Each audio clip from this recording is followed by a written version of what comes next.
And Sonia, here are the lane assignments. And again, if you X out the Jamaican flags and the one from Trinidad, this could be almost like a U.S. That's final, right? That's At the trials. absolutely And of right. course, we want to see these athletes in here. I don't mean any disrespect whatsoever. So Moore, Walters, McLeod, Allen, Holloway, Roberts, Dixon, Mallet, and Bennett. Excellent field here for this final. So looking forward to this final race. And for me, all eyes on Grant Holloway. What will he be able to do in this final? There seems to be a little bit of a tailwind. I know the hurdlers don't like too much tailwind because it pushes them into the hurdle. Right. So just enough. If it's like 1 meter per second, that's usually really good. And we saw in the previous race, 0.7. So what will Grant Holloway do? He's the world champion from 2019, national champion, and just a fierce competitor. Definitely has a bright future for Team USA. I actually saw his dad in Atlanta a few days ago at a track meet. He has a youth track team, and he was just telling me how excited he is for his son and his son's future. And you love to see that family support. His family has been right there behind him, supporting him. So just a great story and someone to watch for many years to come. Yeah, and his dad was in Boston as well for the street meet there. That was really great. You know something else that Grant's very passionate about? Esports. So I had him on my esports podcast about 2 months ago. And as we all, the track athletes, you know, when you get on the plane, there's certain things you got to have in your bag with you, your spikes, your uniform, just in case they lose everything else. Yeah. He also has his controllers for his favorite esports game in his bag as he travels. So we had a great time talking about that. I love that. I love that. You know, Grant Holloway just seems to be almost in another zone. Yeah. With the speed and talent, the ability. He's got a great coach down at the University of Florida, and Mike Holloway, no relation. But he is developed into just an incredible athlete. I remember watching him win the World Championships. We watched that in Doha. Yeah. And he came up with that look in his eyes like it happened, and the whole world opened up to him. Yeah. And I think now he knows how to navigate the expectation of the trials, what happens on that big stage. But now it gets even bigger with the Olympics. But first, in America, you got to get there. That's right. And that's what these races are all about, being ready to run the rounds and get to a final and be in the top 3. Yeah. So. And inside of him, also a great, fun athlete to watch, Devin Allen. There's Devin to the right. And, of course, we cannot forget about the Olympic champion, Omar McLeod. He's already earned that top of the podium honor from Jamaica. Daniel Roberts in the race as well. So we'll see what happens in the middle. There's Devin Allen collecting his thoughts. And he looked really strong in the semi. He's one of those athletes who I love watching him compete, great talent, and has been on teams before, so he has the experience, but still hasn't medaled. And so he's not so much worried about Grant Holloway or any of those guys. He's focused on himself and really trying to be his best self on the track. And you never know what can happen. We see that all the time in the hurdles. The favorites usually have a hard time delivering. So if Devin Allen can keep his head, he too has a chance at a medal in Tokyo. So getting set now for the Agoji men's 110-meter hurdle final. This is our final race of the night. Grant Holloway owns the world and U.S. lead at 13:07. And let's see if he gets close to that. It looks like Omar McLeod is missing. Not sure, hopefully no injuries there, but he doesn't seem to be there in lane 3. So unfortunately, we won't get to see him in these finals.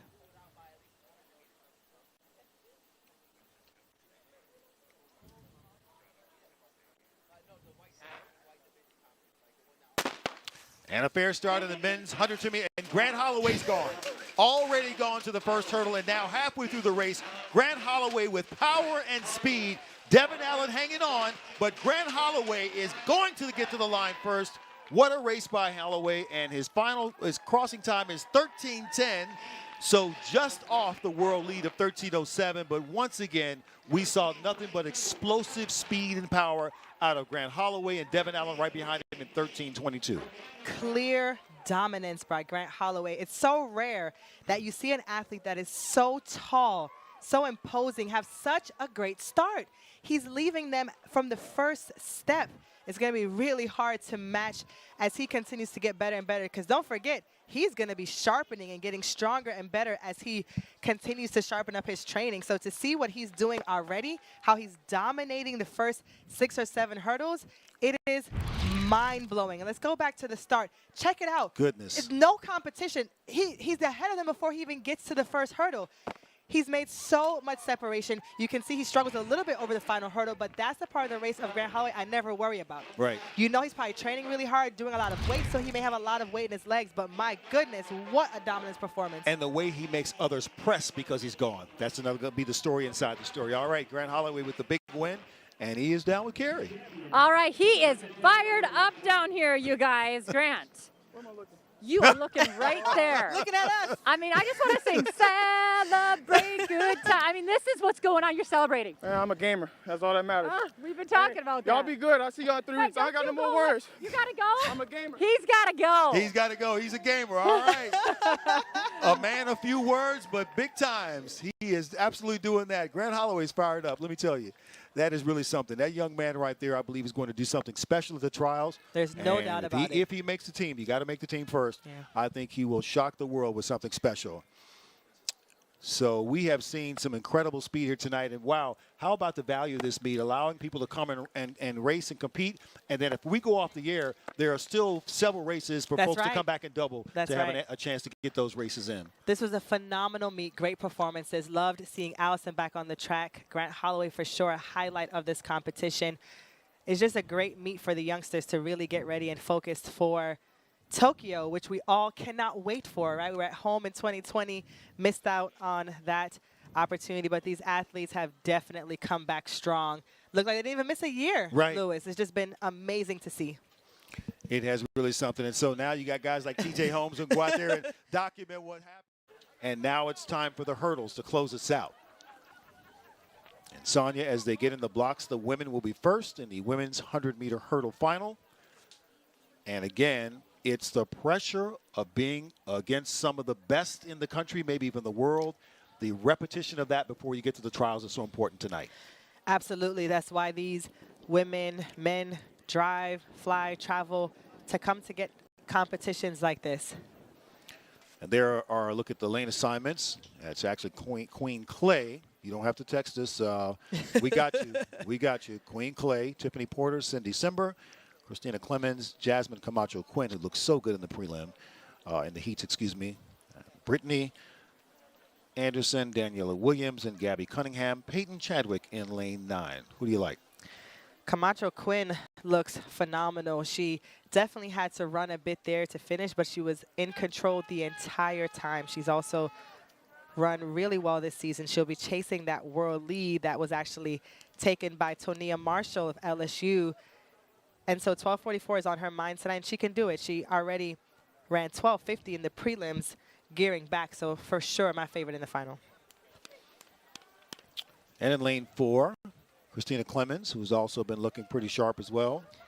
Yeah, Christina had a phenomenal start, and that's what she's known for. She's really good indoors at 60 meters, and so if she can get out really well and hold, she should be able to give Camacho Quinn a run for her money. But she has to get that great start and finish strong.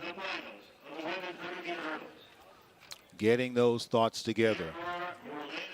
And there's Brittany Anderson, who ran lights out in the prelims, actually ran a lifetime best to get here in the final, 12:58, which makes her a big threat for Team Jamaica to make that team to head to Tokyo. They're also very deep in this event. So she looked really well.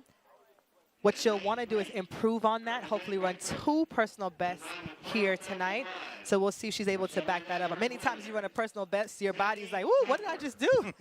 So she'll have to shake that out of her legs and then come back and finish really strong. And beside her, Danielle Williams, world champion, really knows how to put it together in a final. She is so strong physically and mentally, and she's been here many times before, so she will most likely give Camacho Quinn the most competition just off of her body of work and poise that she has in this event. Nice to see her running fast again. Had only run 12.92 up to this point, now 12.66.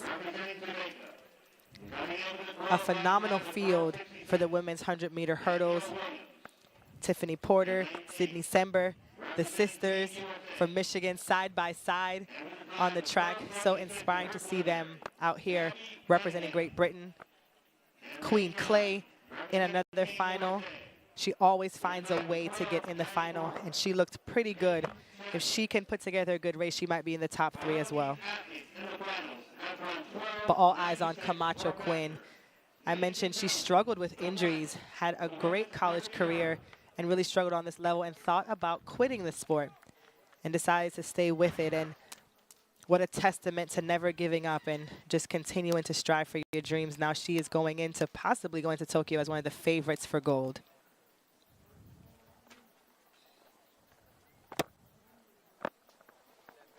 Climbing into the blocks as sunset has fallen.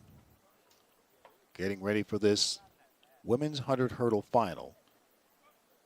The Agoji women's 100 hurdle final.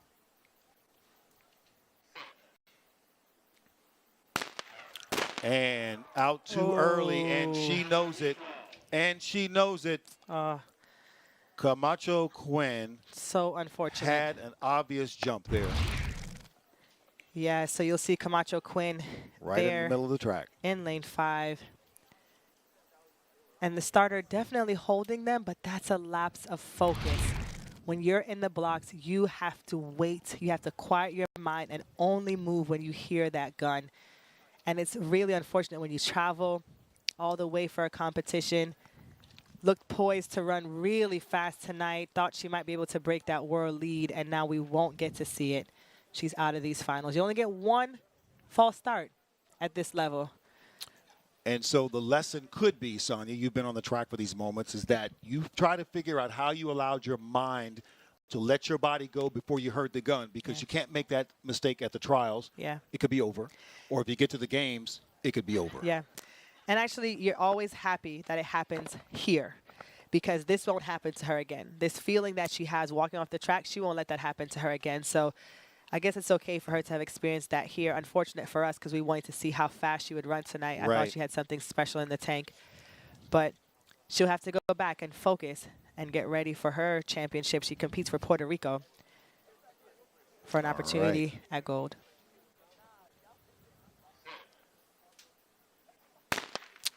And that looked like almost another jump, but a fair start in this 100 hurdle final. And that is Tiffany and Christina Clements, both out well now, looking like Christina Clements. And a close finish there. But that looks like it was the youngster, Brittany Anderson of Jamaica. Once again, just off of her new PR. So she ran 12:58 in the prelims. I believe it was a legal wind in the prelim. It's definitely legal now. So 12:58 and 12:59, that is exceptional running for her. Back-to-back, great race for Brittany Anderson. So as Jasmine Camacho Quinn leaves a hole in this final, false starting out of lane 5, the youngster refocuses, Brittany Anderson of Jamaica, and she comes through well. And let me tell you how phenomenal that was, because Danielle Williams actually looked like she moved in the blocks. Yes. And the youngster, Brittany Anderson, was able to maintain her focus and still execute a good race. The starters seemed to miss that movement, but great focus there for the youngster, Brittany Anderson, to be able to pull that out against such a great field. And so there are the final results. Sonia, Brittany Anderson, 12:58, coming back with another great time for her. Christina Clemens of the United States in 12:64, and then another Jamaican in 12:65. Carrie. Well, Brittany, you know what? You did it. 2 PRs tonight in one meet. You're pretty excited. I'm super excited. I'm so happy right now. I just want to say thank you, thank God, thank you, because if it wasn't for him, I wouldn't be pulling through right now. 20 years old. You have a lot going on. You're trying to make your first Olympic team. Yeah. What does your mind tell you right now? That I can do it. I'm so positive that I can do it. I love that. Well, you look great tonight, so best wishes. Thank you. Back to you guys. Wow, Sonya, it's cool to see that and hear the youngster. Look at that, just natural joy. And the flags waving in the stands. Gotta love that. Yeah, that actually looks like that might be her family